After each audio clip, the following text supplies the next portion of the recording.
Hello YouTube, Chris the Frugal Audiophile back with another unboxing for you here. Today I have the SMSL SU-1. So this is an $80 DAC. Now in the next few videos I'm going to be doing several unboxings, sorry about that. But what I'm planning to do is a DAC comparison video of 3 DACs at different price points, and you will see what DACs those are in the coming videos.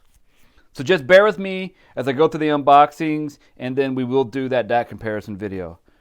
But here we have the SU-1, typical SMSL fashion, folds out and up like that. Oh, and you got the foam there.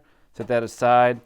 First things first, here we have a USB, looks like USB-C to C. Is it? No, sorry.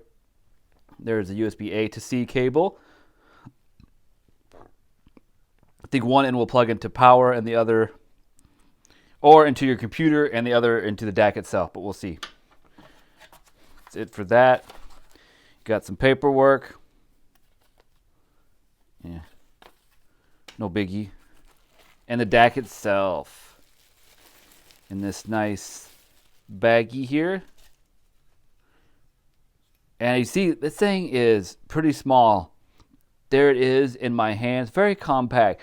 It's not heavy, but it doesn't feel like light and chintzy. This is a metal chassis.